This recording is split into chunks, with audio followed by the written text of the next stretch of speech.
Jangan lupa like, komen, dan subscribe channel YouTube TVRI Bengkulu dan nyalakan lonceng notifikasinya.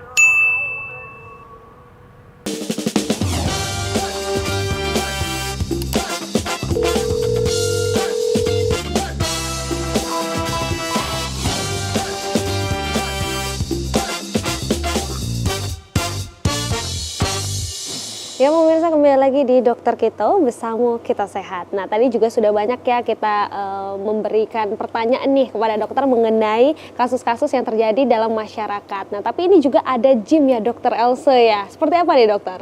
Iya, banyak nih dok kasusnya di puskesmas ya datang, tapi mungkin bisa dibilang tidak terlalu terbatas. Maksudnya tidak terlalu terbatas, mungkin kalau dibilang kalau masyarakat sih bilangnya kayak kesleo tangannya, pergelangan tangan, pergelangan kaki seperti itu. Itu masuk kasus-kasus di ortopedi nggak sih dok? Jadi cakupan ortopedi itu sebenarnya hubungannya sama ekstremitas, tangan kaki sama tulang belakang. Ortopedi dan traumatologi beserta kasus-kasus trauma pada bagian tersebut. Jadi kalau ditanya masuk cakupan ortopedi, ya jadi masuk, itu salah satu bagian yang terkomponen di dalam ortopedi dan traumatologi itu sendiri. Terus kalau kita ngomong gym, kebanyakan kasusnya adalah otot sebenarnya. Jadi bukan di patah tulang. Cuman kalau dibilang kemungkinan patah tulang ada umumnya itu pada pasien-pasien yang pelari. Misalnya dia berlari, kelelahan, salah tumpuan, ankle-nya jadi keputar gitu, jatuh, kondisi keputar, jadi bengkak di ankle-nya. Nah, itu kasus paling banyak yang sering ditemui. Terus apakah mungkin jadi patah tulang? Sebenarnya kadang-kadang kita sebut itu ankle sprain. Jadi cedera pada penghubung antara tulang dengan tulang, kita sebut ligamen ya. Cedera pada ligamen tersebut. Cuman pada beberapa kasus yang berat itu dia bisa menjadi patah tulang apabila memang twistingnya atau kasusnya atau kondisinya itu yang lebih berat gitu. Kadang-kadang kita curiga cuma ankle sprain, begitu di ronsen atau begitu coba saya periksa dengan ditekan itu udah sakit sekali, itu udah jadi salah satu olahraga bisa menyebabkan patah tulang, bisa memang gitu. Cuman pada kebanyakan kasus hubungannya sama otot, jaringan lunak. Tadi cerita di nyeri di pergelangan tangan itu umumnya overuse atau kan seperti saya bilang tadi, sendi itu makanannya bukan langsung dari darah.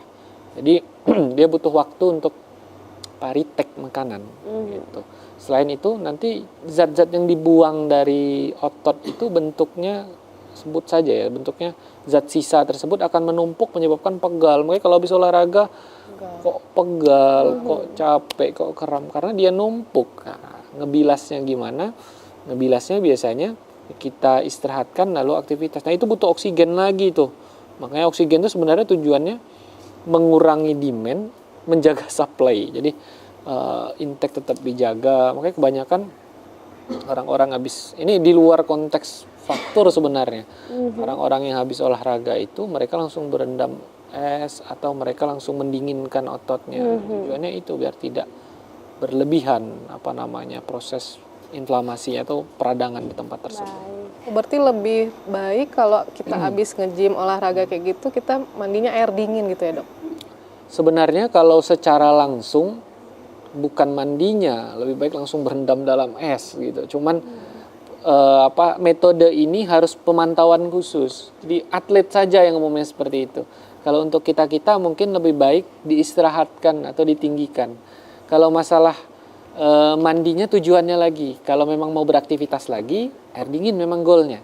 Tapi kalau memang mau relaksasi, mau istirahat, air hangat. Gitu. Tergantung goalnya aja. Nah mungkin ada salah satu pertanyaan nih dokter, mungkin bisa dijawab secara singkat nih. Ini dari Instagram yang menanyakan, dok berapa tahun kita bisa lepas pen nih untuk disambung tulang pasca operasi? Kalau tidak dilepas apa yang terjadi dokter? Jadi kita pasang pen atau implan itu di tulang itu tujuannya kita posisikan tulangnya, kita pegang di posisi tersebut dengan pen, karena nggak ada tuh benda yang bisa megang selain pen itu untuk saat ini ya, baik itu di dalam tulang atau di tepi tulang. Lalu berapa lama? Kalau kita mengacu pada proses penyembuhan, umumnya itu 6 bulan tuh sudah mulai menutupi semua tulang. Kalau kondisinya bagus untuk orang sehat. Gitu. Pada beberapa kasus misalnya anak-anak bisa lebih cepat, 3 bulan udah bagus, 6 bulan bisa kita lepas. Atau kalau kondisi yang lebih tua bisa lebih lama lagi. Kadang 6 bulan belum ada tanda nyatu, ada. Nah, bahkan 1 tahun kok ini nggak ada tanda nyatunya juga, ada juga. Banyak faktor seperti aktivitas, perdarahan, kelainan, makanan, sifat tulangnya sendiri, itu mempengaruhi proses penyembuhannya. Terus berapa lama kira-kira sudah lepas? Syarat pertama kalau dari saya, untuk lepas itu adalah fungsinya balik dulu. Jadi selama masih ada implannya, fungsinya dikembalikan. Gitu, dengan latihan, dengan menggunakannya secara tepat. Lalu setelah fungsi dikembalikan, tulang sudah menyatu, barulah kita pikirkan lepas. Umumnya itu kita jaga di 1 tahun. 1 tahun. 1 tahun, kita jaga di 1 tahun. Kenapa? Kalau secara teori sih 6 bulan tuh udah bagus. Cuman kadang-kadang mungkin fungsi lama balik atau kualitas tulang yang tidak terlalu baik, itu mungkin memakan waktu antara 9 bulan sampai dengan 1 tahun. Baik dokter, jadi memang untuk penanganan kembali lagi nih ketika kita patah tulang adalah disampaikan atau mungkin dibiarkan, diistirahatkan, benar sekali. Dan setelah itu sesegera mungkin datang ke vaskes terdekat. Baik dokter, terima kasih Dokter Ari Oktarian, SPOT yang sudah hadir di sini, sudah banyak sekali memberikan edukasi untuk saya dan juga pemirsa di rumah. Dan terima kasih juga untuk Dokter Elsa Gempita sudah hadir juga dan memberikan nih penjelasan kepada masyarakat. Dan buat teman-teman nih pemirsa, untuk dapat nonton terus Dokter Kito setiap hari hanya di TVRI Bengkulu. Saya Afifah Masya, pamit undur diri. Sampai jumpa.